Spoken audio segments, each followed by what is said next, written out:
Hello दोस्तों, welcome back to my YouTube channel ITA electrician में आपका एक बार फिर से स्वागत है। दोस्तों, आज हम चर्चा करेंगे मौलिक विद्युत एवं वैद्युतिक पदार्थ के बारे में।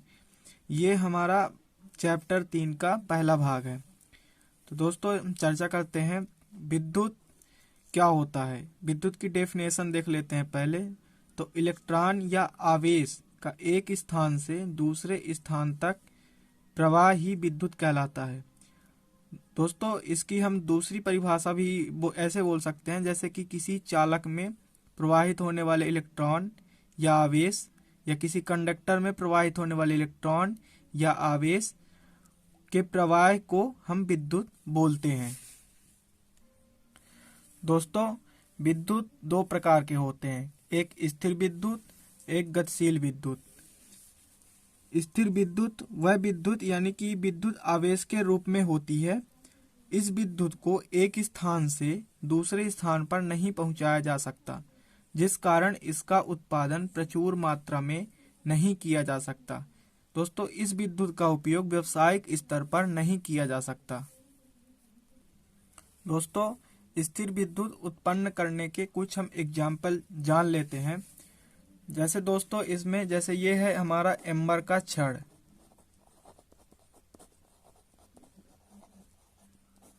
और ये है चमड़ा। इसमें क्या होता है कि जब हम किसी एम्बर के छड़ को चमड़े पर रगड़ते हैं तो चमड़े से मुक्त इलेक्ट्रॉन एम्बर की छड़ पर आ जाते हैं। तो जो चमड़ा होता है वो अपने इलेक्ट्रॉन की कमी के कारण धन आवेशित हो जाता है, और जो एम्बर की छड़ होती है वो अपने इलेक्ट्रॉन की अधिकता के कारण एम्बर ऋणात्मक आवेश हो जाता है। दोस्तों, एम्बर की जो छड़ होती है वो हमारा निगेटिव चार्ज हो जाती है और ये हमारा पॉजिटिव चार्ज हो जाती है।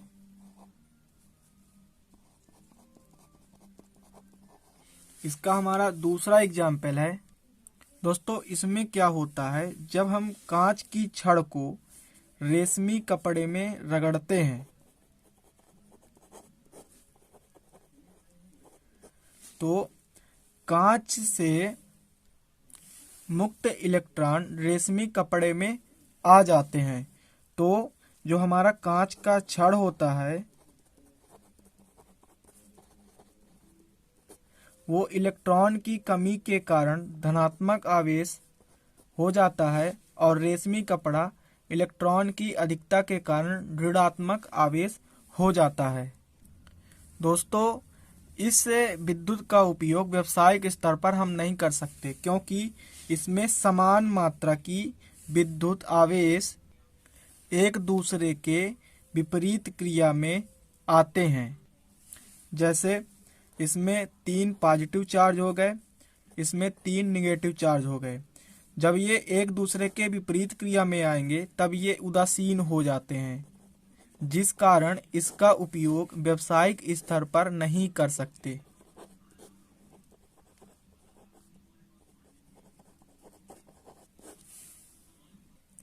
हमारा दूसरा है गतिशील विद्युत, डायनेमिक इलेक्ट्रिसिटी। चालकों के घूमने से, दोस्तों, चालकों यानी कंडक्टर के घूमने से जो EMF प्रोड्यूस होता है वो हमारा गतिशील विद्युत कहलाती है। इस विद्युत को किसी हम एक स्थान से दूसरे स्थान पर केबलों तारों के द्वारा पहुंचाया जा सकता है, और इस विद्युत का उपयोग व्यावसायिक स्तर पर हम कर सकते हैं। गतिशील विद्युत कुछ 4 प्रकार के होते हैं। जैसे पहला है प्रकाशी स्रोत द्वारा, तापी विधि द्वारा, और चुंबकीय विधि द्वारा, और रासायनिक क्रिया के द्वारा। दोस्तों, प्रकाशी स्रोत के द्वारा हम फोटो इलेक्ट्रिक सेल तथा सोलर सेल, इसके द्वारा हम प्रकाश स्रोत से विद्युत उत्पन्न कर सकते हैं। दोस्तों, क्या होता है कि जब सूरज का प्रकाश इस प्लेट पर पड़ता है तो सौर सेल जो होता है धन और ऋणात्मक, धन आवेश और ऋण आवेश में वो अपने सेल में एकत्रित कर लेता है, वो अपने प्लेट में एकत्रित कर लेता है, और वो किसी चार्ज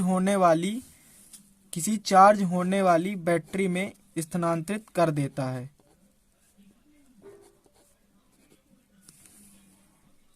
इनका उपयोग निम्न स्तर वाले विद्युत में करते हैं, जैसे स्ट्रीट लाइट। स्ट्रीट लाइट का उपयोग जैसे पार्कों में, किसी सड़क वाले में सोलर पैनल से बैटरी चार्ज होती है और वो रात को फिर लाइट जलती है।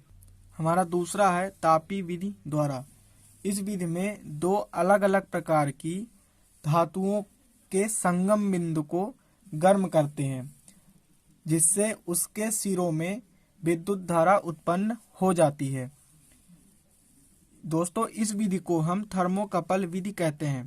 दोस्तों, इस विधि का उपयोग व्यावसायिक स्तर पर नहीं किया जा सकता, क्योंकि इससे कम विद्युत धारा उत्पन्न होती है। हमारा तीसरा है चुंबकीय विधि द्वारा।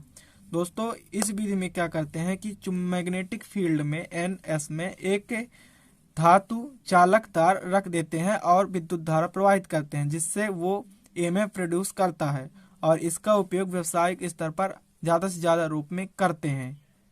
दोस्तों, इस विद्युत का उपयोग, इस विधि से जो विद्युत बनती है उसको AC और DC किसी भी प्रकार में व्यावसायिक स्तर पर हम उपयोग में ला सकते हैं।